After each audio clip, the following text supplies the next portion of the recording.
Thank you, Marilyn. Good to see you, Ed. I'm pleased that you're here today.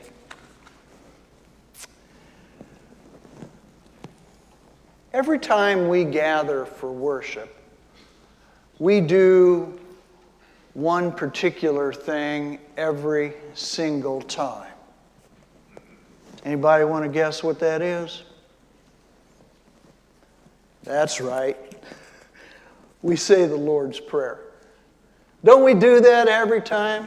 Why, there's not a committee meeting that doesn't end with the Lord's Prayer around here. It's just what we do as part of the fabric of our church. We say the Lord's Prayer, which reminds us to forgive people. We say, "Give us this day our daily bread, and forgive us our sins as we forgive those who sin against us." When asked to teach his disciples about prayer, apparently Jesus thought that it was important to include forgiveness. Forgiveness as a critical component of the Christian's life. So I have a simple question today. Is it part of your spiritual life? Is forgiving others something you think about doing and you build it in to your life and as you live out your faith? Forgive us our sins as we forgive others theirs. For we experience forgiveness, Jesus says, as we forgive others. Now you're probably starting to say to yourself, uh-oh, here comes one of those usual sermons on forgiveness. You know how it's a choice and not a feeling, how it's about forgiving and forgetting, how it's something that just takes place quickly, something more for us and not the other person. You're probably thinking, oh man, I've heard this so many times. But I'm afraid you're going to have to wait for those platitudes, because that's not what I'm going to talk about today. I want to talk about forgiveness from a little different perspective. And we'll see. We'll see if you don't gain a little better appreciation for what forgiveness from a biblical view really is. And I think it's different than how we usually think about it. Maywin Sukat. Can you say that with me? Maywin Sukat was not a leprechaun, nor was he green. Who he was a victim of kidnapping and physical abuse. He was taken and enslaved from his birth home in Great Britain. He was transported to Ireland and sold into slavery at the very young age of 15. Think back to when you were 15 years old. Remember how you were just kicking around?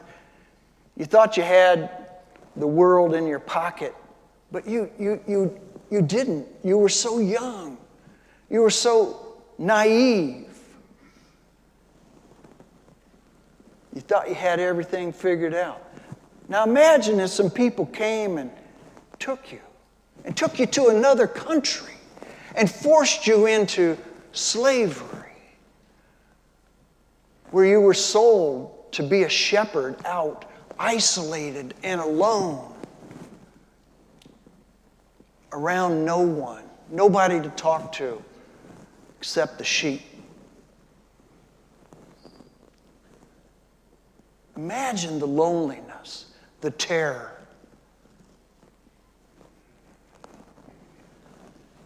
That was Maywin Sukat's life at age 15. As he was out there among the sheep, watching them, leaning on his staff day in and day out, and in the nighttime you just see the stars and the moon, and wondering, is this my life? Is this what I was born to do? to suffer this pain? Somehow, in the midst of that, you see, and I don't know how this happens, but God began to speak to him. There was no church. There was no interim minister. There was no congregation. It was just Maywin, the sheep, and the darkness.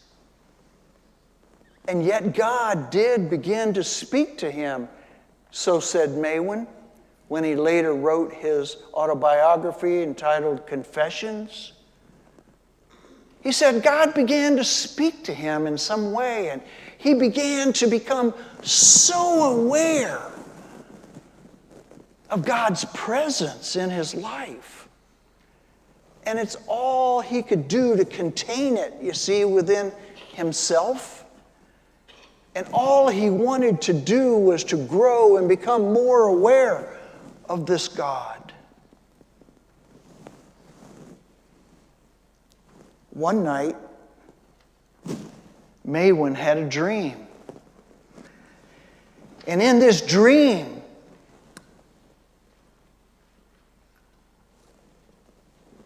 he was told that he was going to go home again, back to Great Britain, away from Ireland.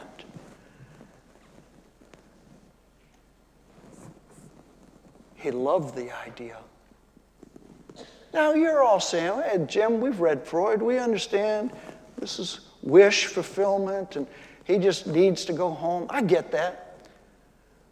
But then Maywin had another dream in which he was told that he was going to go to the coast and he was going to board a ship and return home.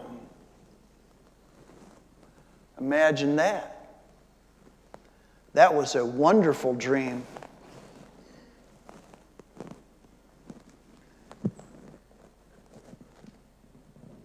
He was told to take that journey.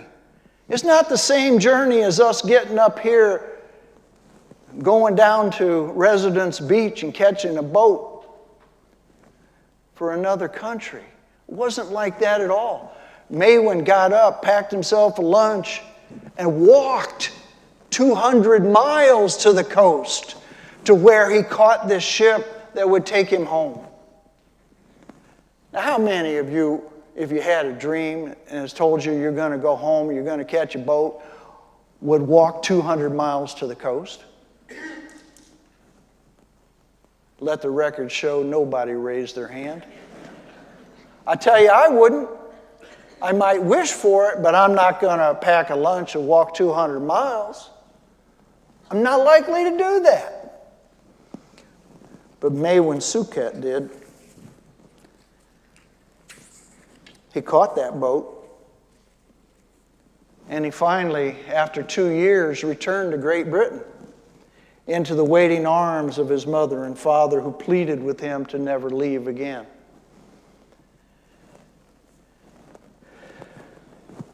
As Maywin returned home to Great Britain, he began to immerse himself in this world of freedom. And yet that awareness of God continued to grow in him. That awareness that began in the darkness began to grow, and Maywin actually went to the seminary and took classes. And don't you know that a little while later, he would become ordained to be an interim minister. Well, he actually was ordained to be a priest, but it's kind of like the same thing. He became a priest, and he began to share the love of God and the story of forgiveness and mercy to everyone he would meet. And then Maywin had another dream, a third dream. In this one, he heard the voices of those he recognized back in Ireland. In this dream, it said, come back to us.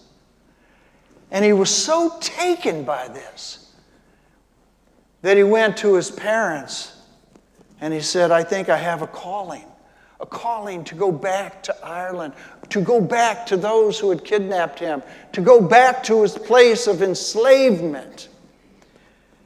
And they said to him, you have got to be kidding us. Are you out of your ever-loving mind? Those Druids are not worth saving. Why, as far as we're concerned, they can go straight to, well, you know. But you know what? Patrick did go to Ireland. He went back to the place of his greatest pain, and he's credited with introducing Christianity to the Irish. He was tortured there. He was imprisoned there. He was persecuted there. All for the sake, he said, of sharing the gospel of love. And my question to you is simple. How could anyone do that? Return to a place which held such abusive and painful past? Could you do that? I don't think I could. Forgiving those who sin against you. Can you imagine letting go of your hurt, your anger, your betrayal? I don't know. But what man said was it was something he had to do. It was something that Jesus had called him to do. That as his sins were forgiven, he was to forgive the sins of others. What a legacy. What a story of mercy and forgiveness. What a remarkable story of the power of redemptive love. I can tell you as a clinician, I've had so many, well, both men and women, who have come to me at times and talked about their sexual abuse as a child, often by the hands of those who were family members. And the painful ones particularly were those who said to me, Jim, he's dead and gone now. How do I ever experience forgiveness? Because forgiveness takes two people. And I said, I don't know that you can. But what you can do is you can extend mercy. Mercy is an attitude of giving to someone else what Christ gave to us. It's saying, I no longer want to be defined by this. I'm going to release you from this debt. Forgiveness is more of a process. It takes a while. It takes oftentimes a long while. An exchange of the story and of remembering and the feelings that were attached. And it's a decision to give up the offense and not allow our lives to be defined by what had taken place, but defined by the possibilities of newness. Oh, I've got a lot to say to you, but I think you don't want to hear it. I think you'd rather hear a story. So let me tell you one last story. I suppose whenever I think of forgiveness, I do think of Maewyn Succat, St. Patrick. But I think I always think of Eli first and foremost. I'm going to tell you a short little story, but I'm guessing most of you already know it. And as soon as I mention the name of the town, you'll know what I'm going to say. Nickel Mines, Pennsylvania. A gunman one day walked into a little rural Amish schoolhouse. And he shot and killed 5 little schoolgirls and wounded many others before he turned the gun on himself and took his life. As you know, the community was devastated, as any community would be. I don't know how many years ago it was, they decided to bulldoze that schoolhouse to the ground. They wanted to be done with that pain. But the one thing I always remember, although even as I tell the story, my whole body is tingling. I can't imagine that depth of pain and anguish. But Eli was a grandfather of one of the little girls who was killed. He was Amish. This was an Amish schoolhouse, as you remember. I dressed today in simple white and black in tribute to that Amish community. Eli was a grandfather who a few days later decided that it was so critically important for him and his faith to stand up and be recognized. And so what he did is he went to the family of the shooter and he talked with them and said that he offered his and the community's forgiveness to that family. Can you imagine doing that? I'm a grandfather. I got 4 little grand rugrats. You have grandkids likely. Eli went to the family and said, I'm a man of faith, and my faith dictates that I come and talk with you about forgiveness, and more than talk about, to offer my forgiveness. I tell you, I don't know if I could do that. But Eli's words and acts of forgiveness rippled through the community, inspiring others to set aside their own grievances and embrace the transformative power of love, mercy, and forgiveness. And through his example, Eli became the beacon of hope and healing. I wish someday I could be as strong. I wish someday I could be as faithful. Maybe, just maybe, today might be that day.